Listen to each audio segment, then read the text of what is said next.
প্রিয় ভাই ও বোনেরা, আজকে আমি কোয়েল পালনের কিছু গুরুত্বপূর্ণ ও গোপন কিছু টিপস শিখাবো, যা আপনার কোয়েল পাখিগুলোকে ভালো রাখতে সাহায্য করবে এবং ডিমও ভালো পাবেন। তো প্রথমত কোয়েল পাখিকে অবশ্যই পরিষ্কার পানি দিতে হবে, অবশ্যই পরিষ্কার পানি। আর দ্বিতীয়ত হচ্ছে কোয়েলকে সবচেয়ে গুরুত্বপূর্ণ যে দেখুন, কোয়েল পাখিকে অবশ্যই আপনাকে এই যে গোসল করার ব্যবস্থা করতে হবে। এটা দিয়ে সে গোসল করে, সেটা কাঠের তুষ, ধানের তুষ, যেটাই দেন। তবে আমি যেটা দেই এটাই সবচেয়ে মনে হয় ভালো। এই যে আপনার এটা হচ্ছে এটা ভুসি, 50 টাকা কেজি নিছে। হ্যাঁ, ভুসি আর হচ্ছে গমের ভুসিও আছে।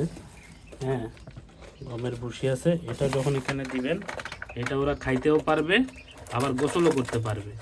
হ্যাঁ, তো এটা পাখির স্বাস্থ্য ভালো রাখার জন্য খুবই গুরুত্বপূর্ণ। আর এখানে হচ্ছে সোনালি স্টার্টার ফিড দেওয়া হয়েছে। সোনালি স্টার্টার ফিডটা আমি দেখাই। এই যে এটা হচ্ছে সোনালি স্টার্টার, এটা কোয়েলের জন্য সবচেয়ে ভালো। আর হচ্ছে এখানে কিছু ছোট আছে, কিছু একটু ডিম আলাপ আছে মিক্স করা। তো পাশাপাশি আমি এই খাদ্যটাও দিছি। এই খাদ্য অনেক কিছু আছে, ভিটামিন।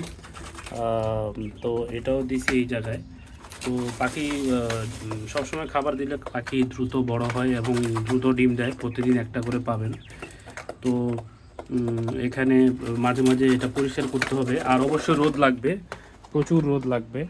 রোদ হলে পাখি সুস্থ থাকে, কোনো অসুখ বিসুখ হয় না। তো এটা আর রাতে 10টা থেকে 11টার মধ্যে পাখিকে লাইট বন্ধ করে ওকে ঘুমাতে দিবেন। আর সকাল ভোর হলে করে দিবেন। আর আরেকটা জিনিস হচ্ছে যে পাখি মলমূত্র রেগুলার পরিষ্কার করতে হবে। আপনি চাইলে এখানে হলুদের গুঁড়া, মরিচের গুঁড়া ছিটিয়ে দিতে পারেন, তাহলে কৃমি বা অন্য কোনো কিছু হবে না। আর পাখি চেনার উপায় হচ্ছে পাখির থুতনি একটু সাদা হবে, মহিলা পাখির। পুরুষ পাখি সাধারণত সাদা হয় না। আর হচ্ছে বুকে তিল, অনেক বেশি তিল থাকবে, এবং ব্রাউন কালারের তিল থাকলে অবশ্যই সেটা পুরুষ হবে। ব্রাউন কালার তিল থাকা যাবে না, একটু হালকা সাদার দিকেই বেশি থাকবে। এই যে দেখুন, এটাতে কিন্তু তিল আছে। এটা মহিলা পাখি। হ্যাঁ, এটা মহিলা পাখি। এই তো খাবার ম্যানেজমেন্ট এবং মাঝে মাঝে ঘাস, লতা পাতা, ঘাসও মানে ঘাস বা শাকও দিতে পারেন, ওরা এগুলো প্রচুর পছন্দ করে। তো এই আর কি। তো এইভাবে আশা করি আপনাদের কোয়েল পালন বাসা বাড়িতে পালন করলেই ভালো। আর খামার এই ভাইদেরকে বিভিন্ন ওষুধ খাওয়াতে হয়, কিন্তু বাসায় পালনে কোনো ওষুধের দরকার নেই। আমরা প্রচুর ওষুধ, কোনো অপকার ওষুধ ছাড়াই ডিম পাচ্ছি। আর সবচেয়ে গুরুত্বপূর্ণ আবারও বলি, পাখি গোসল করার এরকম এখানে ধানের কুড়া বা তুল দিলে পাখি, এখানে আবার এটাও মিক্স করে দিছি, এটাও মিক্স করে দিছি। সুতরাং পাখি করতে করতে এটা খায়। তো এটা ভালোই, পাখির বিভিন্ন রকম ভিটামিনের চাহিদা পূরণ হয়। তাছাড়া ডিমের খোসা দিতে পারেন।